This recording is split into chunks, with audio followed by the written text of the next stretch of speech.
Hello friends, तो आज मैं आप लोगों के लिए एक नई कहानी लेकर आई हूँ। इस कहानी का नाम है विक्की को मिली सोशल मीडिया से सीख। विक्की ने कल ही नया मोबाइल खरीदा है। वैसे तो उसका पुराना मोबाइल भी बहुत अच्छा था, लेकिन नई सुविधाओं की वजह से उसने जिद करके घर वालों से नया मोबाइल खरीदवा ही लिया। ये नया मोबाइल कम से कम इतने कीमत का था कि जिससे उसके घर का काफी खर्चा चल जाता था। फिर भी बेटे की जिद के कारण परिवार ने उसे मोबाइल दे दिया। विक्की की बहन सिया, चलो भाई खाना खा लो, मम्मी बुला रही है, जल्दी आ जाना, खाना ठंडा हो रहा है। विक्की ने सिया की बात का कोई जवाब नहीं दिया। लगभग 1 घंटे बाद भी विक्की कमरे से बाहर नहीं आया, जिस पर पापा कहते हैं बहुत बड़ी गलती हो गई हमसे जो हमने इसे मोबाइल दे दिया। ये तो हमें भी भूल रहा है। पापा हर बात में बहुत मत किया करिए, नया मोबाइल क्या ले लिया, सबके सब पीछे ही पड़ गए हैं। ऐसे बोलकर वो वहाँ से चला जाता है। लेकिन पापा को ये बात बिल्कुल अच्छी नहीं लगती। अब तो विक्की घर वालों से बात भी नहीं करता और ज्यादातर अपने मोबाइल में ही बिजी रहता था। कभी कोई दोस्त मिलने भी आ जाता तो उससे बात नहीं करता और हमेशा घर वालों से भी दूरी बनाकर रहता। आज हम सब वाटर पार्क जा रहे हैं, वहाँ पर मेरी कुछ फ्रेंड भी आएंगी, तुम भी हमारे साथ चलो, बहुत मजा आएगा। ओहो मम्मी, आपकी बोरिंग फ्रेंड के साथ मैं क्या करूँगा, आप जाइए। अब विक्की को धीरे से सोशल मीडिया का नशा चढ़ जाता है, जहाँ पर उसने व्हाट्सएप, इंस्टाग्राम और फेसबुक पर अपनी आईडी बना रखी थी, जहाँ पर उसने कई सारे ऐसे दोस्त बना रखे थे जिनके बारे में वो जानता भी नहीं था और समय समय पर उनसे चैटिंग भी कर दिया करता था। अब विक्की का मन किसी और काम में नहीं लगता था। जब घर वाले कोई काम करने के लिए बोलते तब भी वो काम छोड़कर मोबाइल में ही लगा रहता था। एक दिन विक्की का मोबाइल बहन सिया के हाथ में लग जाता है और वो गलती से विक्की का फेसबुक अकाउंट खोल देती है, जहाँ पर विक्की किसी लड़की से चैटिंग करता हुआ दिखाई देता है और ये भी लिखा होता है कि दोनों कहीं मिलने वाले हैं।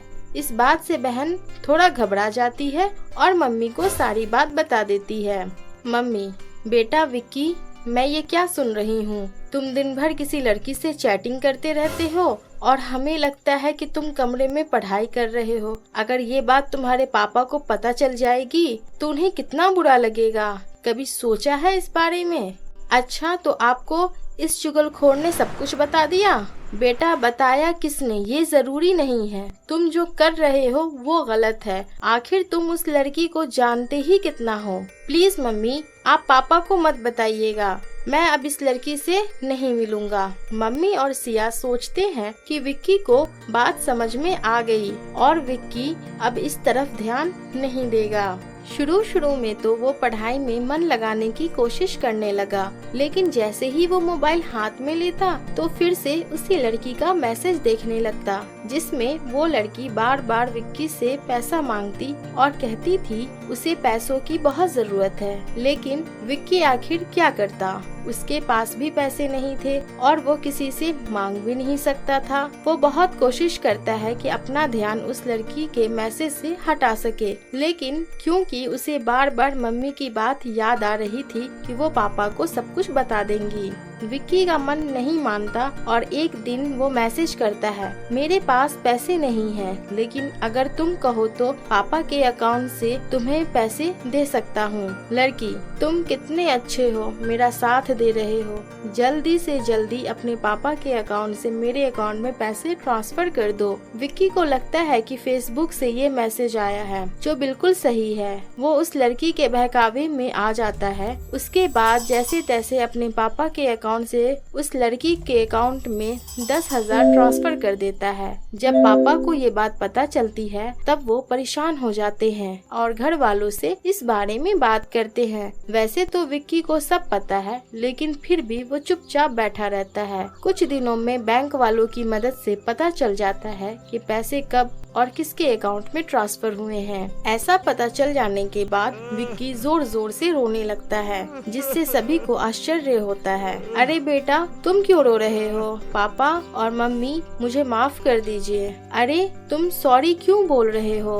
पापा, दरअसल वो पैसे मैंने आपके अकाउंट से अपनी दोस्त के अकाउंट में ट्रांसफर कर दिए। उसे पैसे की जरूरत थी। अगर ऐसा है तो उस दोस्त को फोन करके ये पता करो कि उसने पैसे क्यों मांगे। विक्की बार बार मैसेज करता है और फोन भी लगाता है, लेकिन उस लड़की ने तो विक्की को ब्लॉक कर दिया था और कहीं से भी कांटेक्ट नहीं हो पा रहा था। देखो बेटा, मैंने पहले ही तुम्हें समझाया था कि उस लड़की से दूर रहो। ऐसे लोग भोले भाले लोगों को लूटने का काम करते हैं और उनमें से तुम एक हो। देखो बेटा, सोशल मीडिया हमारे लिए अच्छा भी है और बुरा भी, लेकिन ये हमारे ऊपर निर्भर करता है कि हम उससे कैसे सीख लेते हैं। उस लड़की ने तुम्हें बेवकूफ बना दिया और तुम्हारे पापा के पैसे लेकर फरार हो चुकी है। मुझे माफ कर दीजिए पापा, गलती मेरी ही है। बिना उस लड़की को जाने मैंने इतना बड़ा फैसला ले लिया, लेकिन आज के बाद ऐसा नहीं होगा और मैं सोशल मीडिया पर भी एक्टिव नहीं रहूंगा। पापा, कोई बात नहीं बेटा, जो पैसे गए थे वो वापस आ जाएंगे, लेकिन अच्छा यही होगा कि इस हादसे से सीख लेकर जिंदगी में आगे बढ़ो, तभी कामयाब भी बन सकोगे। विक्की हामी भर देता है और अपना ध्यान पढ़ाई में लगाता है। अगर आपको हमारी कहानी पसंद आए तो इसे लाइक करें, सब्सक्राइब करें और शेयर करना ना भूलें। Thank you.